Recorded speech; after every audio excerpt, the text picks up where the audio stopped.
AITA for wanting to divorce my husband over a birthday party and cake. I, 40F, have been married to my husband Sam, 41M, for 10 years. We have 4 children, 22, 16, 14 and 11. And up until the last few months, I genuinely thought that we could work through anything. This is not the only situation that has happened in the last few years, just the one that finally broke me. I recently had a birthday and Sam planned a surprise birthday party for me. He spilled the beans to me 3 days before the party, and I thought it was adorable that he was so excited about the party that he couldn't contain himself. I wish this was the case. Instead, he told me that I needed to help him clean the house to get it ready for my party. Yes, you read that right. I needed to prepare food and set the house for my own party. I agreed to clean to keep the peace, but was upset.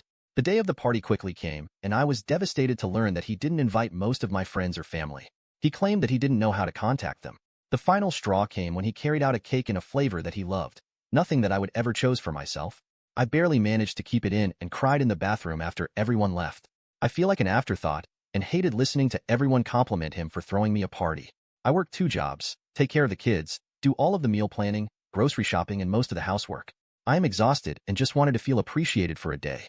AITA for considering divorce because I feel he doesn't care.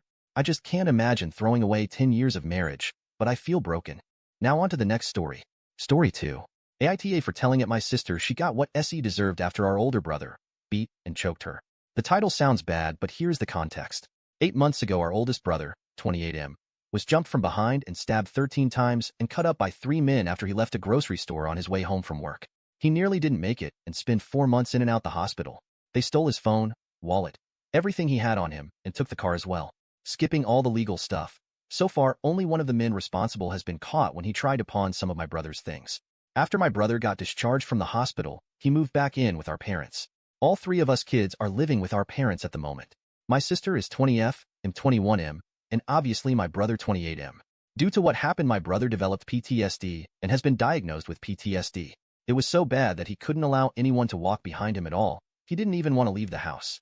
I have to say that my brother is doing very well, or was doing well up until my idiot sister. He is going to therapy, no problem taking his meds, and like I said, he has been doing very well to the point that he doesn't completely freak out when someone is behind him, and he has been able to leave the house. Although he still completely avoids grocery stores at the moment, and sometimes still hyperventilate if we have to stop somewhere at night, but he is working on it and is getting better. I have to give it to his therapist, that lady is amazing. She has even helped the family and his girlfriend understand better, and giving us the knowledge and tools to assist my brother better. This is what happened. A little more than a week ago, my brother came home around 8 p.m. after visiting his girlfriend. My idiot sister thought it would be a good idea to hide behind the front door in the dark and jump on my brother from behind when he entered the house. I didn't witness everything, and I have pieced everything together from what I did see and what I was told. My brother freaked out and slammed my sister against the wall, choking her, and punched her repeatedly. I don't know how many times he punched her, but my sister has a broken nose, busted eye socket, swollen face, and some brushed ribs. All we hear that night was screaming, and me and our dad running downstairs seeing my brother having my sister against the wall choking her. I only saw 2 punches out of all the punches. It took me and my dad to restrain my brother and get him to calm down. My sister is currently looking like a red balloon.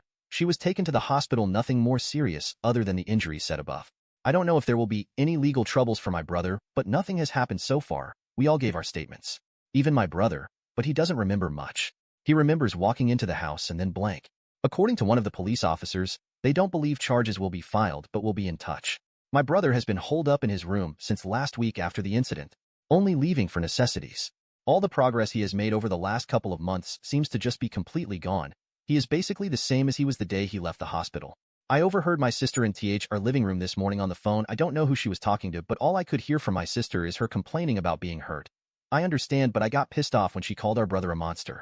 That is when I told her she got what she deserved, and she should be glad that we were there to actually help, because things could have been a lot worse because of her idiocy. She caused her own pain. She caused our brother to relive something that almost took his life, and she is complaining and calling him a monster. I told her the only monster I see was her for even thinking that what she did to our brother after she knows what he went through is okay to do, and then actually do it. I just shouted she should not expect any sympathy from anyone in the family after the shit she pulled, and she is lucky our parents haven't kicked her ass out of the yet. My sister just went to her room and has been in her room the whole day. I can occasionally hear crying through the wall between our rooms.